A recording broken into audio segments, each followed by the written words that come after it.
I understand that a strong woman standing up to you is met with such... Well, what's a high order word I can use to make myself sound clever? Is met with such flocky knocky nihilipilification.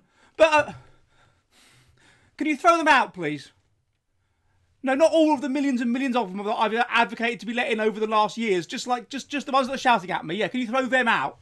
Hello, and welcome to this edition of the Jolly Heretic. Now, today I would like to talk about the British 2024 election result, and specifically that it is not being understood in the right way. The big thing that happened is not the Reform Party getting 5 seats while winning 4 million votes, whereas the Liberal Democrats got 72 seats, winning 3.5 million votes, showing you there's a fundamental problem with the first past the post system. The big story is not the wipeout of the Conservative Party down to 121 seats, the lowest in its history. The big story is not the massive majority absurdly gained by the Labour Party based on just 35% of the vote. The big story is that, as I predicted in an earlier video based on what happened in the council elections, we now have the sectarian politics of Northern Ireland in England, and we are in denial about that. This is the first time since 1885 when Liverpool elected a Sinn Féin Member of Parliament, because there were so many Irish people living in Liverpool, that we have had clear voting for people simply because of their ethnic background and their religion, and for no other reason. And this is the big change that's happening, and that is what I want to look at. Now, before I do that, though, could you please subscribe? Could you subscribe here on YouTube, and could you subscribe on Substack, where if you support me, if you like what I do, you can support me for the cost of a pint of beer a month, and where you get all the based content, all of the in-person interviews, and all of the spicier stuff that I dare not put on YouTube. So please go and do that. Right, now back to the video. So what has actually happened? Well, what the media are essentially afraid to talk about, it should be enormous news, is that despite the fact that we have a first past the post system, which makes it incredibly difficult for anybody ever, other than the Conservatives, Labour, or in some places in the country, the Liberal Democrats, to be elected, not only in the face of that were 5 Reform candidates elected, it's in the face of overwhelming odds that they would not be, but so were a number of pro-Palestinian, one suspects fundamentalist Muslim, independent candidates. What one might perhaps suggest are Islamist candidates. And they were elected in constituencies with very strong Muslim proportions of the vote, which is showing you that these people are organised, these people are united, and these people are prepared to vote into the British Parliament, people who are of their ethnic group, of their religion, simply, i.e. South Asian Muslims, simply because they are like them. Now, once that happens, you have sectarian politics, and once that happens, democracy is over.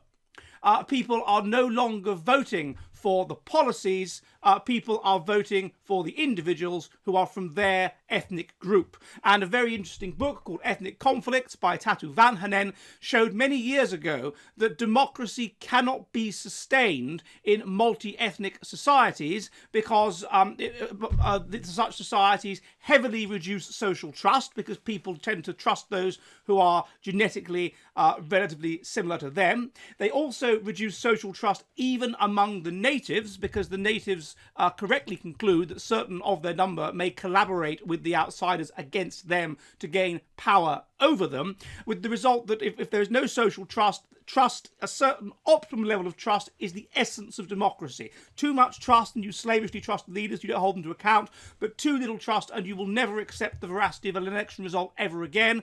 And also you won't vote based on policy, you'll vote based on your own ethnic interests. And that is what is now happening. And so this is the beginning of the now symbolised in this result of the death of democracy in England. And I suggest that it's only going to get worse. You're only going to get more and more political polarisation, whereby there will increasingly essentially be a Muslim group in Parliament, and perhaps even a group that though they won't dare say so, is the white interest vote in Parliament. It's the death of democracy. As Tatu Vantanen showed, that 66% of the variance between countries in ethnic violence is explained by ethnic diversity. With ethnic diversity, you cannot have democracy. And this is what has occurred. And if you look at these candidates, interestingly, they are, there's Jeremy Corbyn in Islington North, who stood as an independent and managed to win, essentially pro-Palestine and anti-Israel. But then you have really quite educated people. They want to sort of dismiss these people as yobs and thugs and whatever, like in the way that Jess Phillips tried to dismiss the people that heckled her. And she said, oh, they don't represent anyone in my constituency. Well, that's nonsense, because she almost lost her seat. She barely scraped through against a Workers' Party candidate, i.e. a candidate of George Galloway's pro-Palestine party, who was Muslim. She barely scraped through. So they represent a substantial proportion of people in her constituency. And she also said, oh, it's because they were men, they were behaving like because they were men. Well, there weren't any white men behaving like that, were there? They were fundamentally South Asian Muslims, and that's because they were her opponents. And they live in a patriarchal society in which it's not going to be the women that are going to be sent out to behave like that, it's going to be the men. So she's just in denial about the fact that her policies, what she has advocated over her whole political career, i.e. open borders to South Asian Muslims coming into the country and coming into her constituency, has meant that she has almost lost her seat, has meant that she was heckled so badly that she went back to her car and cried, apparently, has meant that there were dirty tricks that you might get in like an election in a South Asian,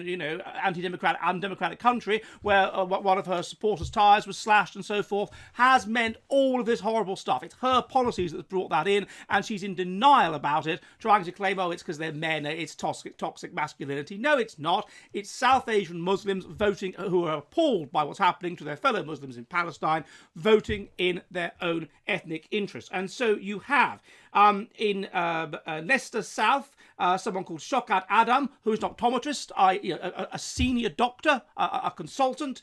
You have in Dewsbury and Bately, Iqbal Muhammad, who is an engineer. And by the way, he got 40% of the vote in Dewsbury and Bately, 40% of the vote, and the percentage of people in that seat, in Bately anyway, that are Muslim is 40%. Then you have Adam Khan, who is a solicitor in Blackburn, who was elected, and you have another Khan, Ajub Khan, in Birmingham Peribah, who is a barrister. So these are highly educated, these aren't yobs, these are highly educated, intelligent people who are also fundamentalist Muslims, Islamists, who, I suppose, who are leaders of their community, and who the Muslim groups within that seat are sending into Parliament to represent them. And this is something which the natives cannot do, because the natives are disunited. What you have in these Muslim communities is highly united communities. They have a sense of themselves as being foreigners, a sense of themselves as being outsiders, a sense of themselves as having to strive harder than a native would for the same thing. They are highly religious and believe they have a sense of eternal destiny. Many of them will regularly go to the mosque and whatever, where they will be preached out on how to vote. So you have this cohesive community that feels, rightly or wrongly, under attack, and it votes in its own ethnic interests, in much the same way that in Zimbabwe under Ian Smith, the tiny white minority felt under attack because they were a minority, and thus voted in their ethnic interest very specifically, in much the same way that the Afrikaans in South Africa, a tiny minority, felt under attack and voted in their ethnic interests back when it was okay for people of European descent to do that. And that is what you have. Are you ready for the future of the West?